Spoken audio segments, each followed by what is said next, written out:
Kita akan berbicara tentang konflik Israel-Palestina. Kalau kita lihat dari kitab suci, mereka orang yang terusir. Artinya Inggris sudah bisa memproyeksikan bahwa di masa depan memang akan ada konflik kalau disimpannya di situ. Betul. Kalau pro terhadap Palestina, kita harus hati-hati nih. Palestinanya siapa?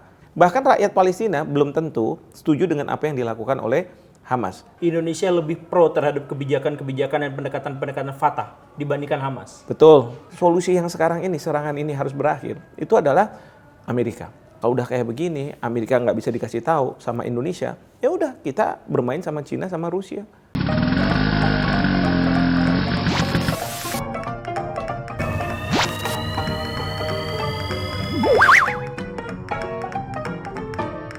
Kontroversi, Toleransi. jangan disingkat ya. Iya, jangan disingkat. Selamat datang kembali di Kontroversi dan Toleransi. Jangan disingkat. Saya Guru Gembul, sekarang masih tanpa Pak Helmi Yahya yang sekarang belum kemana-mana. Belum kemana-mana karena di sini tidak ada. Saya kedatangan tamu seorang guru besar hukum internasional, Pak Hikmahanto Juwana. Iya, mantan sekretarisnya Pak Helmi di RT. Geraha Mutiara. Beliau ketuanya, saya sekretaris. Oh gitu ya, wah luar biasa. Kita akan berbicara tentang konflik Israel-Palestina. Bisa kan Pak ya? Boleh, Kita boleh. buka-bukaan gitu. Iya. Kita mulai dari hal yang sangat sederhana dulu Pak. Gimana sebenarnya dunia melihat kemunculan Israel sebagai sebuah negara? Kan dia baru muncul tahun 48. Betul. Kemudian sejak awal dia sudah sangat kontroversial karena dianggap mengambil alih wilayah negara lain. Itu bagaimana menurut dalam kacamata Bapak? Ya, sebenarnya kalau dilihat dari ceritanya itu, waduh, kaitannya ada cerita berkaitan dengan sejarah masa lalu, agama, begitu ya. Lalu kemudian juga isu yang sekarang ini terjadi. Jadi pertama harus kita bedakan Yahudi dengan Israel. Oke. Ya, kalau Yahudi itu kan agama sebenarnya, ya kan? Judaism. Judaism. Nah, sementara kalau Israel itu adalah pada waktu Perang Dunia Kedua selesai, kan di Jerman itu ada Holocaust. Dan di sana Hitler menginginkan agar ras Yahudi ini hilang. Begitu. Nah, memang bagi orang-orang Yahudi ini bermasalah karena mereka, kalau kita lihat dari kitab suci, mereka orang yang terusir. Iya, betul. Artinya tanahnya nggak ada nih sebenarnya. Nah, pada waktu itu kebetulan Inggris sedang ada di Palestina menjajah. Lalu ada Balfour Declaration yang intinya Inggris itu memfasilitasi ya orang-orang dari Yahudi sana, ini yang namanya gerakan Zionis, untuk mengambil tanah yang dijajah oleh Inggris, diberikan kepada negara baru yang namanya Israel. Tahun 1948 mereka mendeklar. Kan tanahnya nggak ada. Iya, tanahnya memang Tanahnya nggak ada. tanah siapa? Tanah rakyat Palestina. Tanah orang-orang Arab di sana. Orang-orang Palestina, iya. Nah, orang-orang Palestina ini juga jangan salah memahami juga. Di sana ada yang Islam, ada yang Kristen, ada yang Yahudi, macam-macam. Palestina. Nah, jadi ceritanya adalah mereka mendirikan negara, tapi mengambil tanah orang lain. Nah, sehingga apa? Sebenarnya rakyat Palestina diambil tanahnya. Oke. Ya, itu yang kemudian pemerintah Indonesia dari zaman Bung Karno sampai hari ini kita konsisten mengatakan, kembalikan tanah rakyat Palestina. Karena sebelumnya Yahudi memang tidak ada di situ. Iya, Yahudi nggak ada di situ. Yahudi adanya di Eropa kebanyakan. iya. Dan gara-gara ada Holocaust, maka pada berlarian ke sana kemari. Betul. Salah satunya dan kemudian Inggris memfasilitasi. Memfasilitasi untuk dibentuknya sebuah negara yang namanya sekarang negara Israel. Apa motif Inggris untuk memberikan tanah itu? Ya, mereka mungkin mau memberi jalan keluar. Karena pada waktu itu juga diwacanakan bagaimana kalau mereka akan ditempatkan di suatu wilayah di Afrika. Ya kan? Karena kalau misalnya di sekarang ini, kan sekitarnya itu Iya. mayoritas berpunduk Islam, negara-negara betul. Arab, begitu kan? Yang kalau misalnya ada Israel sana pasti bermusuhan, dan memang bermusuhan. Artinya Inggris sudah bisa memproyeksikan bahwa di masa depan memang akan ada konflik kalau disimpannya di situ. Betul, tapi kan memang keinginan mereka bilang di sini. Kenapa? Karena kan Yerusalem itu ada di situ. Yerusalem ini kan tempat suci bagi tiga agama, Islam, Kristen, Nasrani, dan kemudian Yahudi. Di situ mereka melihat bahwa wah ini udah bagus nih, taruh di sini aja, ya, dari yang mereka yang Zionis itu, sehingga mereka ada di sana. Nah kita konstitusi kita bilang bahwa penjajahan itu kan harus dihapuskan. Nah kita bilang bahwa ini penjajahan, kita bilang nggak boleh nih, maka kita lawan itu. Bukan karena kita mayoritas beragama Islam di sana juga beragama Islam, Palestina, orang-orang Palestina, bukan. Oke, bukan itu ya? Bukan itu. Ini di garis bawahi ya. Jadi Jadi Pak Prof mengatakan bahwa konstitusi Indonesia lah yang membuat pemerintah kita memang tidak menjalin hubungan dengan Israel. Bukan gara-gara sama agama dengan Palestina, tapi gara-gara konstitusi kita memang penjajahan di atas dunia harus dihapuskan. Betul. Jadi kita semangatnya seperti itu.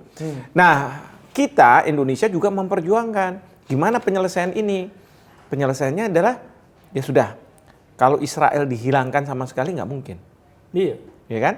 Jadi istilah kita ada two state solution. Solusi dua negara. Jadi ada negara Israel tapi juga ada negara Palestina merdeka, begitu kan? Nah, dan itu didorong juga nggak hanya Indonesia, oleh banyak negara, ya, didorong seperti itu. Termasuk Cina juga ya. Termasuk Cina. Cuman permasalahannya satu, di dalam rakyat Palestina, kelompok yang ingin memperjuangkan Palestina, itu ada dua kelompok. Satu yang namanya Fatah, satunya lagi Hamas. Kalau Fatah itu di West Bank, tepi barat. Kalau Hamas ini di Gaza. Nah, dua ini punya pendekatan yang berbeda. Karena kalau misalnya yang Fatah, dia lebih mengedepankan diplomasi dan lain sebagainya, tidak menggunakan kekerasan.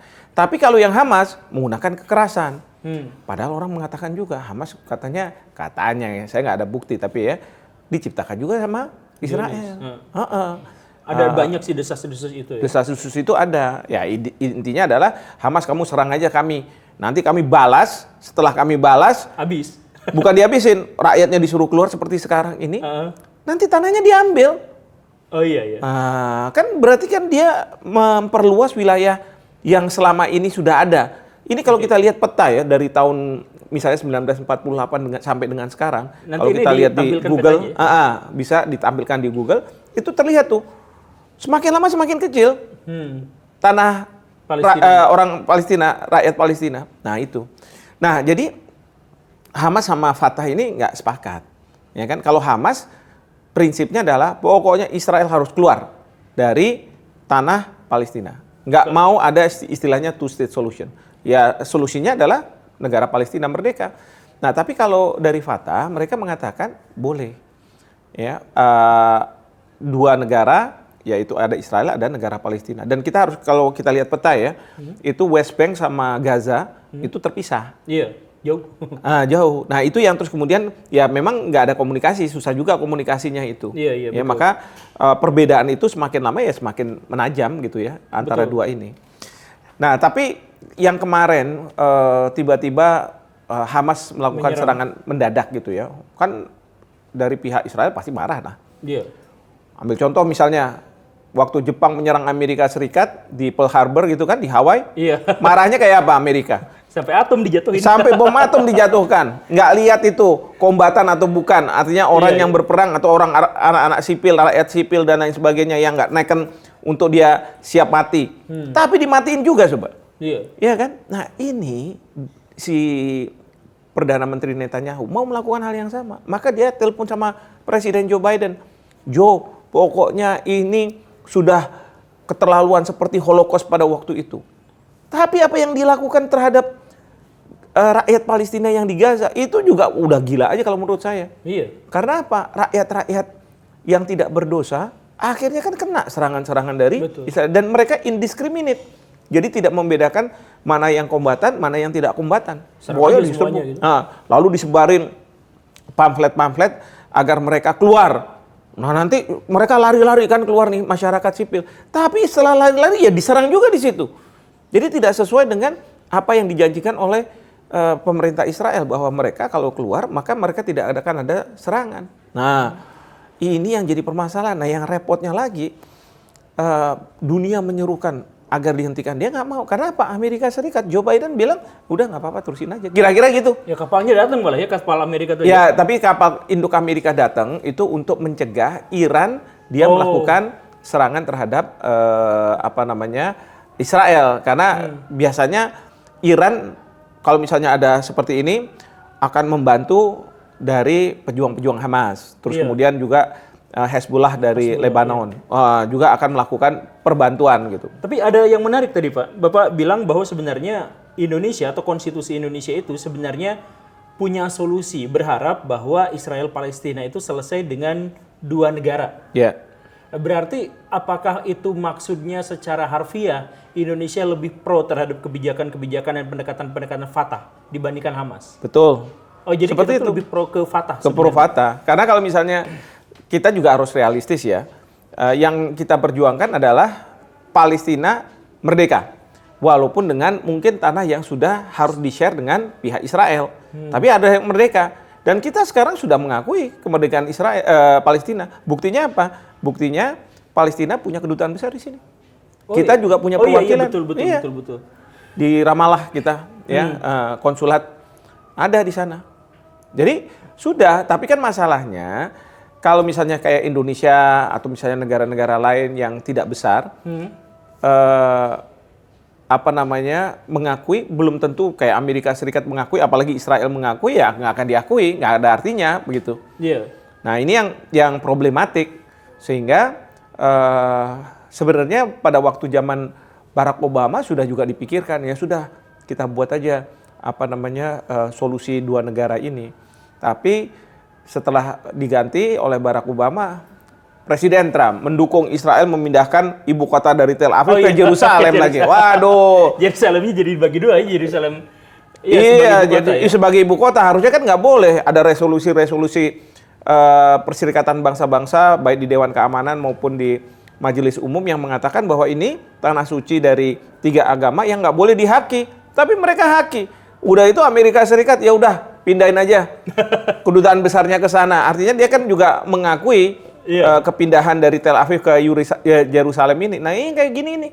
Maka saya katakan solusi yang sekarang ini, serangan ini harus berakhir. Itu adalah Amerika. Ya, Amerika. Kuncinya ada di Amerika. Kuncinya ada di Amerika. Kenapa saya katakan kuncinya di Amerika? Karena kalau Amerika tidak mendukung serangan itu, pasti Israel berhenti.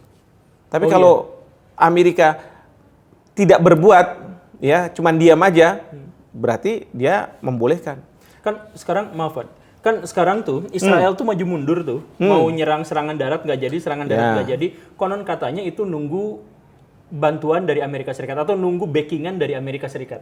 Ya. Jadi artinya kalau misalkan Amerika Serikat nggak membackingi, Israel nggak akan berani nyerang Gaza. Iya. Lebihnya begitu. Kan gini, kalau dalam suatu perang gitu ya, pertama kali adalah serangan udara. Misalnya ambil contoh Ukraina juga kan kayak begitu. Rusia nyerang serangan udara. Nah, serangan udara untuk melumpuhkan misalnya kota, melumpuhkan infrastruktur dan lain sebagainya, ya kan? Terus kemudian masyarakatnya juga pada lari dan lain sebagainya. Tetapi mereka belum merasa menang kalau mereka belum ketemu sama pimpinannya. Kalau perlu pimpinannya, kepalanya dipegang. Ya kayak misalnya waktu Irak Amerika Serikat ngejar Saddam Hussein itu kan serangan terus kemudian masuk ke dalam kan serangan darat. Untuk siapa? Ngejar Saddam Hussein.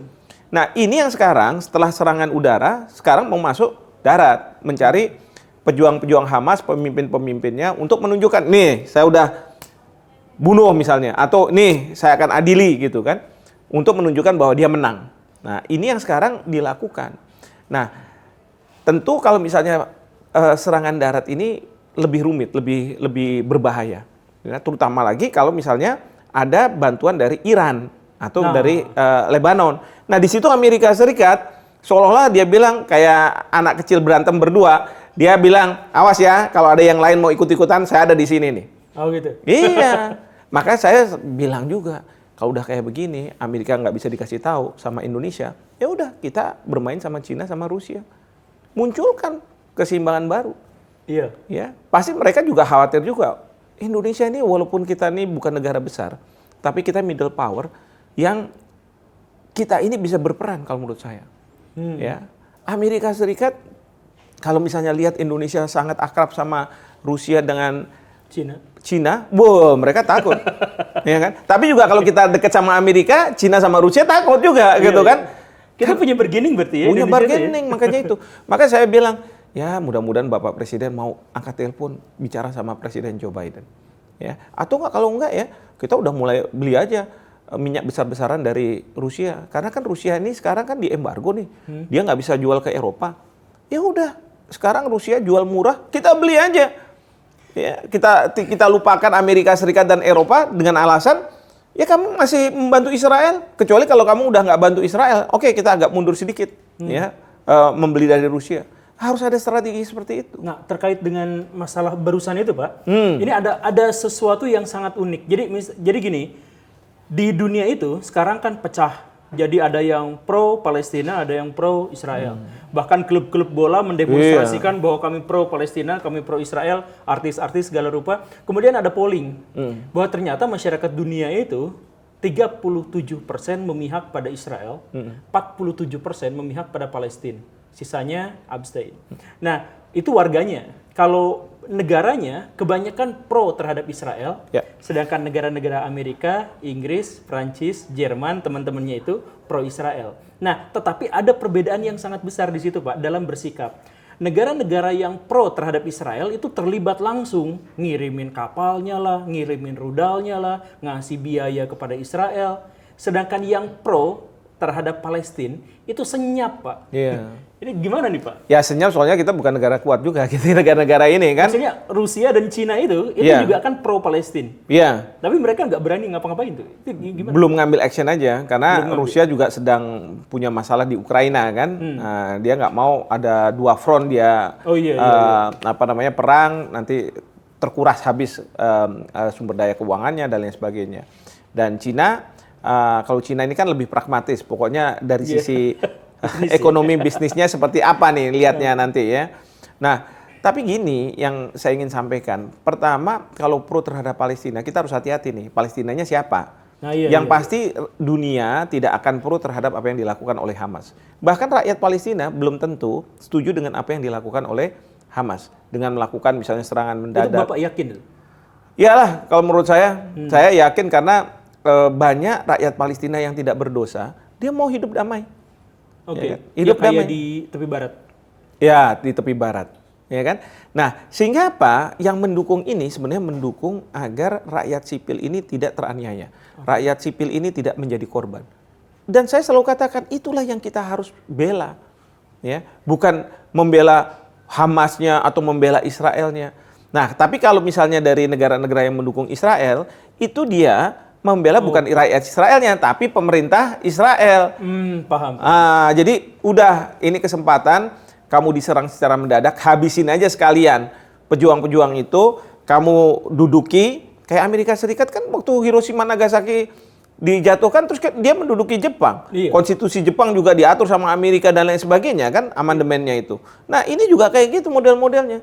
Ya kan kita tahu nih polanya seperti apa. Targetnya memang seperti itu. Iya, itu yang banyak negara sekarang mengkhawatirkan. Maka Amerika udah ingetin juga ke Israel, kamu boleh ya balas dendam, tapi jangan sampai kamu mengekspansi tanah di Palestina. Kalau itu saya nggak mau, saya nggak setuju.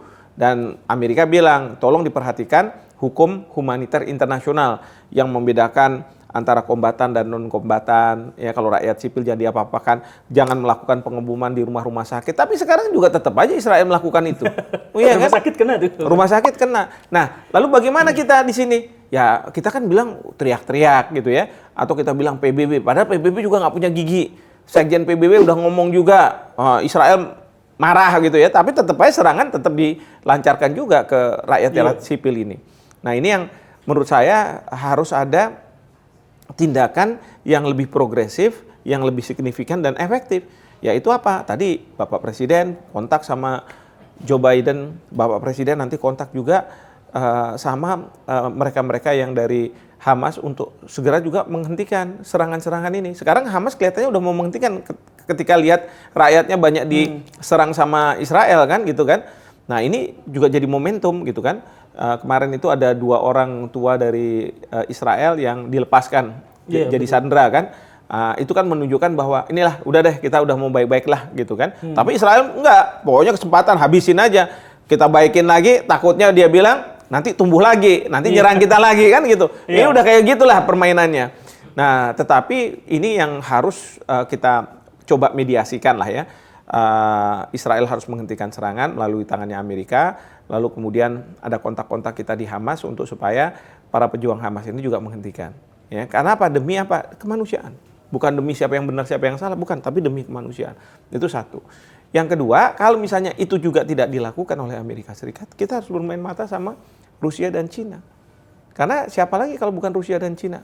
Kita mau berharap sama Inggris sama Perancis yang punya tenaga nuklir. Ya pasti dia pro kayak Amerika Serikat kan, nggak mungkin. Ya kita harus manfaatkan momentum yang sekarang ada perang di Ukraina, kompetisi antara Amerika Serikat dengan Cina, untuk mengatakan bahwa saya sekarang mulai dekat nih sama mereka. Kalau kamu tidak menghentikan ini. Tapi ada ini Pak. Ada tawaran kemarin dari para pendemo supir truk.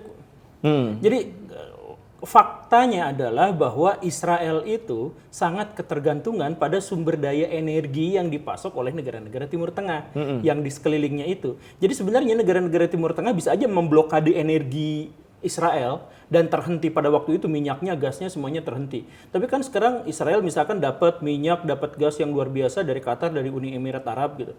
Misalkan kalau negara-negara yang dalam tanda kutip pro terhadap perdamaian atau pro terhadap rakyat Palestina itu, bisa aja kan kita hentikan pasokan energi itu ke Israel, jadi biar dia puasa gitu.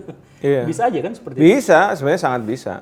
Ya tapi kan ujung-ujungnya cuan lagi nih.